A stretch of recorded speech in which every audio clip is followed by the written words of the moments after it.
আর সন্ত্রাসীরা যেখানে আশ্রয় নিয়ে থাকুক না কেন, যাদেরই প্রশ্রয় নিয়ে থাকুক না কেন, সেগুলো সবকিছু আমরা চিহ্নিত করে তাদের বিরুদ্ধে ব্যবস্থা নেব ইনশাআল্লাহ।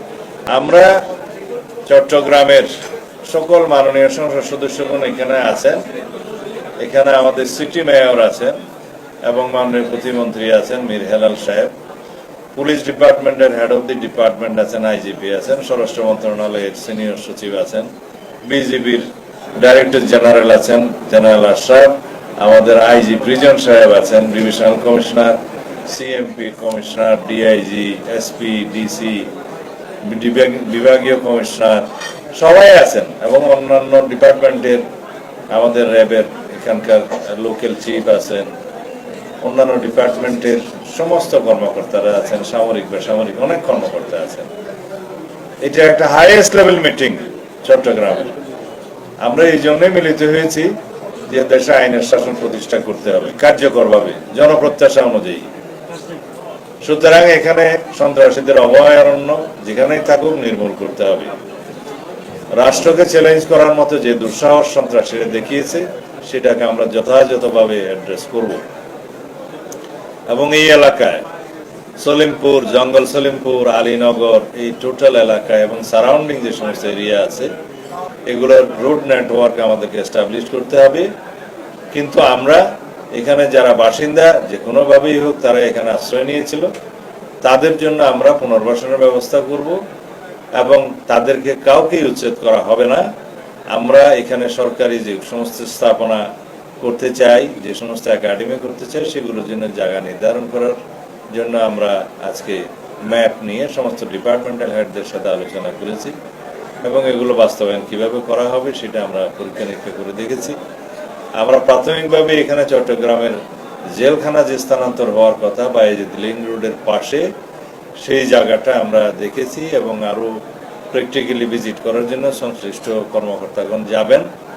এখানে কাউকে ডিস্টার্ব করা হবে না, কোনো বসতি উচ্ছেদ করা হবে না, কিন্তু আমরা এই কারাগারের স্থানটা আমরা আগে নিজেদের দখলে নিয়ে, কারা অধিদপ্তর, আইজি প্রিজন তার দখলে নিয়ে পরবর্তী উন্নয়নের ব্যবস্থাটা আমরা করব। সেটা জরুরি হয়ে গিয়েছে। অন্যান্য ডিপার্টমেন্টের জন্য কোথায় কি স্থাপনা করা যায় এবং কি করতে হবে সেগুলো আমরা যথাযথ পরিকল্পনা করে এগোবো। তার আগে আমরা এলাকায় আইন শৃঙ্খলা নিয়ন্ত্রণ করতে চাই এবং শান্তি প্রতিষ্ঠা করতে চাই। আর সন্ত্রাসীরা যেখানে আশ্রয় নিয়ে থাকুক না কেন, যাদেরই প্রশ্রয় নিয়ে থাকুক না কেন, সেগুলো সবকিছু আমরা চিহ্নিত করে তাদের বিরুদ্ধে ব্যবস্থা নেব ইনশাআল্লাহ। আপনারা সবাই সহযোগিতা করবেন, কারণ গণমাধ্যমের বন্ধুরা যদি আপনারা সহযোগিতা করেন, ইনফরমেশন দেন যথাযথ প্রক্রিয়ায়, তাহলে আমাদের আইন শৃঙ্খলা বাহিনীর জন্য সেটা খুব বেশি সহায়ক হবে। আশা করি আপনারা সবাই দেশের কল্যাণের জন্য, আইন শৃঙ্খলা পরিস্থিতি উন্নয়নের জন্য এবং জনপ্রত্যাশা অনুযায়ী শান্তি প্রতিষ্ঠার জন্য, জনগণের নিরাপত্তা বিধানের জন্য সহযোগিতা করবেন। ধন্যবাদ।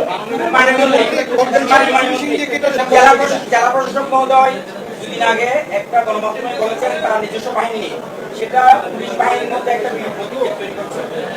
এই জেলা প্রশাসক থেকে মানবিক দাবি করে পত্রিকায় প্রেস রিলিজ করেন, আসলে সরকার মানবিক না একজন মানবিক, এই বিষয়টা জানতে চাই। পুলিশ বাহিনী সেটা আমরা তো কোনো তফাৎ নেই, আমরা প্রশ্নই বুঝি নাই। জেলা প্রশাসন, পুলিশ প্রশাসন সবাই সরকারের অঙ্গ এবং সরকারের পক্ষে সরকারের নির্দেশনা বাস্তবায়ন করে, এখানে কোনো ব্যবধান নাই।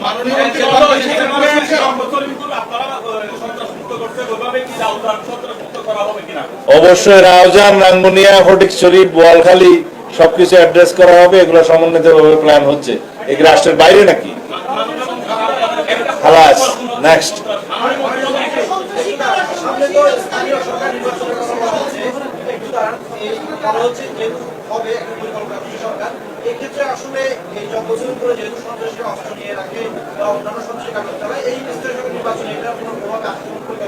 কোনো প্রশ্নই হলো না, কোন সন্ত্রাসী থাকবে না এখানে। আর স্থানীয় সরকার নির্বাচন এটা সারা দেশে হবে যেভাবে হয়, এটার সাথে জঙ্গল সলিমপুরের কোন সম্পর্ক নেই।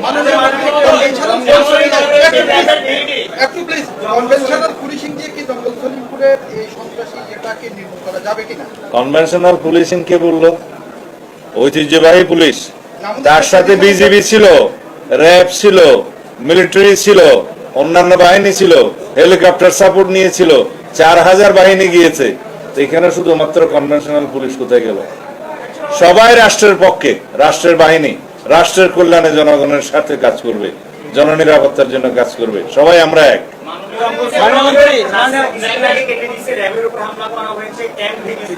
এই যে আপনারা নিয়ন্ত্রণে নেওয়ার পর সন্ত্রাসী বাহিনীদেরকে সেখান থেকে প্রতিশোধ করার পর এই যে কার্যক্রমটা সেটা এখনো বলছে তাদের এখানে অবাধ বিচরণ, তাদের আপনি বলছেন তালিকা হয়েছে, সেই সন্ত্রাসীদের তালিকা থাকে এখনো পর্যন্ত তাদের বিরুদ্ধে কি ধরনের ব্যবস্থা গ্রহণ করেছে এবং ভবিষ্যতে তারা এই ধরনের সাহস যদি দেখে সেক্ষেত্রে আইন শৃঙ্খলা বাহিনীর অবস্থান এবং তাদের সক্ষমতা নিয়ে কিন্তু প্রশ্ন থেকে যাচ্ছে। এবং প্রধান নাম তারা এটা না করলে কি স্বরাষ্ট্রমন্ত্রী এখানে আসতো? তারা এটা দুঃসাহস দেখিয়েছে বলেই যে আজকে এখানে সমস্ত চট্টগ্রামের এবং রাষ্ট্রের সমস্ত শীর্ষ কর্মকর্তারা এসছে।